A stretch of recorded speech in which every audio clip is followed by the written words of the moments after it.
여러분 안녕하십니까? 배은망덕한 한동훈 때문에 김건희 여사가 죽으려고 하더라.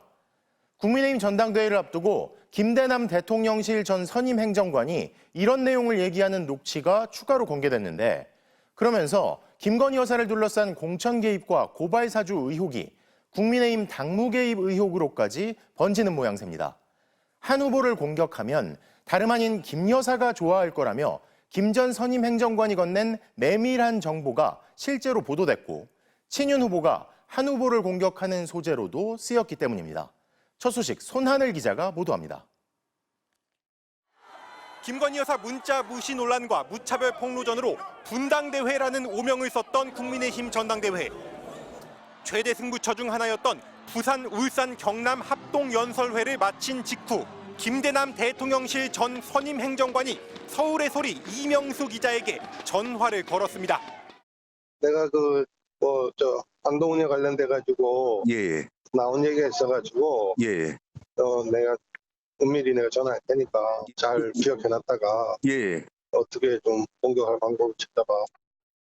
은밀히 하겠다는 전화는 자정이 다 돼서야 걸려왔습니다. 한동훈 후보가 비상대책위원장 시절 총선을 지휘하면서 여의도 연구원을 통해 여론조사를 돌렸는데, 이 가운데 자신의 대권과 관련한 조사를 2차례 진행했다는 주장이었습니다. 기업으로 따지면 자기를 행령이죠, 행령. 대통령 되려고 어쩌고 처음부터 거기서 딜데이 때부터 이제 수작을 했다. 그러면서 이 같은 의혹을 터뜨려주면 김건희 여사가 아주 좋아할 거라며 보도를 독려하는 듯한 발언을 이어갑니다. 니네가 이번에 그거 잘 기획해서 서울의 소리에서 치면 너희 여사가 니네 이명수 씨야? 그러니까 그렇다 놨다 했다고 좋아하겠는데. 실제로 서울의 소리는 이 통화 이틀 뒤 한동훈 당비 횡령 유용 의혹이라는 제하에 단독 보도를 냈습니다. 기사는 김 전 행정관이 불러준 멘트와 토씨까지 똑같았습니다. 방송 토론에서도 관련 의혹은 뜨거운 감자가 됐습니다. 여의도 연구원 비대위원장 당시에 한동훈 위원장의 이미지 조사한 거 왜 시키셨습니까? 당시에 이재명 대 한동훈으로 구도를 바꾸게 한 상황에서 어떻게 하면 이미지를 바꿔야 되는지 한 조사인데 그게 뭐가 문제가 되는 것이며. 좋습니다. 김 전 행정관은 전당대회 당시 나경원 후보의 대외 일정 특보를 맡아 선거 캠프에서 활동했으며, 직후에는 서울보증보험 상근감사위원에 임명됐습니다. 다만 나경원 의원은 김대남 감사와 서울의 소리 기자 사이의 통화 내용과 자신은 아무런 관련이 없다며 전혀 아는 바도 들은 바도 없다고 일축했습니다. 원희룡 캠프 관계자도 원 전 장관과 김 전 행정관은 서로 모르는 사이라며 언론 등에서 계속 제기된 의혹을 언급한 것뿐이라고 해명했습니다. 당사자인 김 전 행정관은 휴대전화를 꺼놓은 채 연락을 받지 않았습니다. 다만 법률 대리인을 통해 이미 대통령실을 그만둔 뒤 당원 신분으로 일어난 일이라며 전당대회 당시 다른 당대표 후보자를 돕는 위치에 있었을 뿐 어떠한 사주를 받아 특정 후보에 타격을 줄 수 있는 위치가 아니었다는 입장을 전해왔습니다. MBC 뉴스 손하늘입니다. 이러한 녹취가 공개되자 국민의힘은 발칵 뒤집혔습니다. 한동훈 대표는 현 정부 인사가 자신에 대한 공격을 사주했다며 강한 불쾌감을 드러냈고, 친한계 인사들은 공작 정치라는 표현까지 쓰면서 수사를 통해 배후를 밝혀야 한다고 촉구했습니다. 윤한 갈등이 갈등을 넘어 충돌 양상으로 치닫고 있는 가운데, 윤 대통령이 내일 한 대표만 쏙 빼고 원내 지도부와 만찬을 갖는 걸 두고도 뒷말이 나오고 있습니다. 지윤수 기자입니다. 대통령실 김대남 전 선임행정관의 녹취에 한동훈 국민의힘 대표는 곧장 불쾌감을 드러냈습니다. 한 대표는 자신의 SNS에 정부 투자 금융기관 감사인 사람이 전당대회 당시 좌파 유튜버와 통화하면서 저를 어떻게든 공격하라고 사주했다며 국민들과 당원들이 어떻게 볼지 부끄럽고 한심하다고 적었습니다. 공교롭게도 글을 올린 시각은 국군의 날 행사에서 윤석열 대통령, 김건희 여사와 조우하기 직전이었습니다. 김 여사의 공천 개입 논란 등에 사실상 침묵하다 급기야 자신의 이름까지 나오자 맞대응에 나선 걸로 보입니다. 매우 부적절하다고 생각을 합니다. 같은 당 후보를 공격하라고 타주하는 것은 대단히 잘못되고 반드시 진상 규명이 필요하다고. 친한계 인사들도 일제히 맹비난했습니다. 정치 부패와 공작 정치, 좌우를 뛰어넘는 정원 유착, 전당대회를 분열의 늪으로 빠져들게 한 실체가 밝혀졌다며 배우가 누구인지 수사해야 한다고 목소리를 높였습니다. 야권 역시 총공세에 나섰습니다. 혼자 할 리가 없는 사건 아니겠습니까? 시점부터 확인해야 되고, 그러니까 누구와 같이 했는지, 누구의 지시에 의해서 했는지 다 따져보고 처벌해야 된다. 이런 가운데 윤석열 대통령은 내일 추경호 원내대표 등 여당 원내 지도부와 만찬을 갖습니다. 각 상임위 간사 등이 포함됐는데 한동훈 대표는 원외 인사라 초대받지 못했습니다. 국정감사를 앞두고 격려하는 자리여서 한 대표는 뺐다는 게 대통령실 설명이지만 윤 대통령이 한 대표에 대한 불만을 내비친 것이라는 해석이 나옵니다. 민주당은 한 대표가 두 특검에 대해 다른 목소리를 내기 때문에 쏙 뺐냐며 윤석열 대통령이 정치 참 후지게 한다고 꼬집었습니다. MBC 뉴스 지은수입니다. 김건희 여사 연루 의혹이 제기된 도이치모터스 주가 조작 사건 공범들이 이들과 짜고 거래한 게 아니라고 알려진 김 여사의 입장과 배치되는 진술을 한 사실이 확인됐습니다. 공범들은 검찰 조사에서 김건희 여사의 계좌는 주가 조작을 주도한 권오수 전 도이치모터스 회장이 관리했고 권 전 회장이 김 여사에게 거래 관련 연락을 한 것 같다고 진술했다는 겁니다. 구나영 기자의 단독 보도입니다. 검찰이 확보한 2010년 11월 1일 녹취록입니다. 대신증권 직원이 방금 그 도이치모터스 8만 주 다 매도됐다고 하자 김건희 여사가 알겠다고 답합니다. 1, 2심 법원은 이 거래를 통정 매매라고 판단했습니다. 미리 짜고 정해진 시점과 가격에 주식을 사고 파는 전형적인 주가 조작 수법입니다. 하지만 김 여사는 지난 7월 검찰 조사에서 이 매도 주문을 자신이 직접 냈다고 진술한 것으로 알려졌습니다. 법원 판단과 정반대 주장을 하고 있는 겁니다. 법원이 통정 매매로 판단한 근거 중 하나는 이 거래 직전 주가 조작 세력끼리 주고받은 문자 메시지입니다. 주가 조작 주포 김모 씨가 3,300에 8만 개 매도해달라고 문자를 보내자 일당 민모 씨가 준비시키겠다고 답합니다. 다시 21분 뒤 김 씨가 민 씨에게 매도하라고 합니다.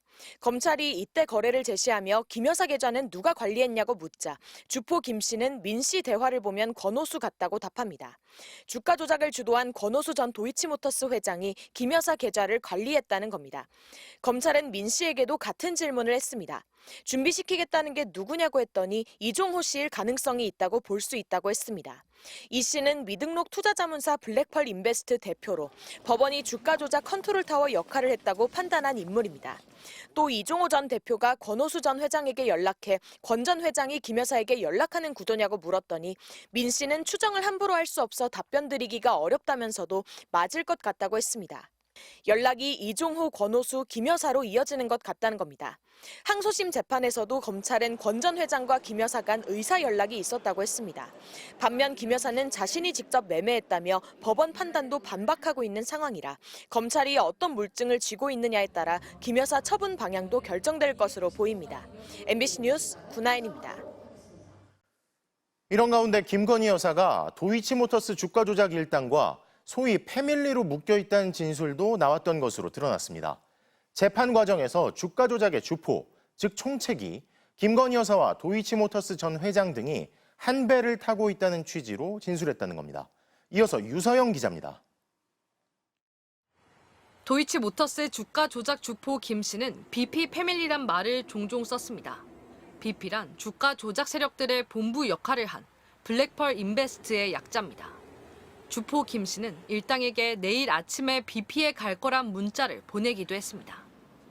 김 씨는 검찰 조사에서 BP 패밀리로 권오수 전 회장과 이종호 전 블랙펄 인베스트 대표, 그리고 김건희 여사 등 5명을 언급한 걸로 알려졌습니다. 재판 과정에선 검사가 권 전 회장이 너도 패밀리라고 했는데 패밀리가 무슨 뜻이냐고 묻자 다 같이 한 배 탔단 것이라고 답했습니다. 권오수 전 회장은 주가 조작을 주도했고 이종호 전 대표는 주가 조작 컨트롤 타워 역할을 한 인물입니다. 두 사람은 1, 2심에서 징역 2년에 집행유예 3년, 유죄가 선고됐습니다. 이들과 BP 패밀리로 함께 언급된 김모 씨는 도이치모터스의 초기 투자자입니다. 또 이모 씨는 권 전 회장과 한 달에 한 번씩 골프를 쳤던 사이로 권 전 회장 권유로 도이치모터스 주식에 2억 원 넘게 투자했다 손해도 봤습니다. 주포 김 씨가 김 여사를 이런 인물들과 나란히 언급한 겁니다. 패밀리 대부분은 2013년 도이치모터스 자회사 도이치 파이낸셜 투자자로도 참여했습니다. 윤석열 당시 검찰총장 인사청문회에서 특혜 매입 의혹이 불거져 논란이 됐던 주식입니다. 일반인들이 보통 이거 사기가 힘든 거예요. 그게 뭔 줄 알고 몇백만 원, 몇천만 원도 아니고 20억 원어치를. 항소심 재판부도 주포 김 씨가 권오수와 이종호, 그 주변인들을 BP 패밀리라고 지칭했다면서 김 여사는 언급하지 않았습니다. 다만 김 씨 진술은 직접 경험하지 않고선 허위로 지어내 말하기 힘들다며 매우 구체적이고 상세하다고 했습니다. 도이치모터스 주가 조작에 동원된 계좌는 모두 157개, 계좌주는 91명. 이 가운데 BP 패밀리로 언급된 건 김 여사가 유일합니다. 김 여사와 대통령실은 주가 조작꾼들에게 속은 것이고 알고 난 뒤에는 계좌를 회수했다는 입장입니다. MBC 뉴스 유서영입니다. 오늘 국군의 날을 맞아 정부가 서울 도심에서 2년 연속으로 대규모 시가행진을 실시했는데요. 군의 차세대 핵심 무기와 미군 전략 자산을 선보이는데 그친 게 아니라 윤석열 대통령이 직접 북한의 도발을 즉각 응징할 거라며 강경 발언을 쏟아냈습니다. 강현섭 기자가 보도합니다. 미사일을 탑재한 대형 발사관이 이동식 발사대를 타고 도심을 가로지릅니다. 우리 군이 자체 개발한 초정밀 고위력 탄도 미사일 현무5입니다. 탄도 무게가 8톤에 이르고 사거리는 5,000km 이상, 수백 미터 아래까지 뚫고 들어간다는 차세대 전략 무기로 일반에 처음 공개됐습니다. 40km 이상 고도에서 북한 미사일을 요격하는 LSAM도 모습을 드러냈습니다. 서울 도심에서 2년 연속 진행된 시가행진에는 선제 타격과 한국형 미사일 방어, 대량 응징 보복을 뜻하는 한국형 3축 체계 장비들이 총 동원됐습니다. 특히 미국의 전략 자산인 초음속 전략 폭격기 B-1B는 서울공항 상공에 처음으로 모습을 드러냈습니다. 방산 수출을 강조하기 위해 K2 전차와 자주포 K9, 다연장 로켓신 천무 등은 2년 연속 광화문 광장에 등장했고 9.28 서울 수복을 재현하는 것으로 시가 행진은 마무리됐습니다. 윤석열 대통령은 2년 연속 국군의 날 행사에 김건희 여사와 함께 참석했으며 북한을 향해 정권 종말을 언급하며 힘에 의한 압도적 대응을 강조했습니다. 북한 정권은 지금이라도 핵무기가 자신을 지켜준다는 망상에서 벗어나야 할 것입니다. 그러면서 적의 선이 얘기된 가짜 평화는 신기루에 불과하다며 힘에 의한 평화를 재차 강조했습니다. 김건희 여사의 사법 리스크와 지지율 답보 상태에서 안보 이슈를 부각해 지지층을 결집하려는 행보로 분석됩니다.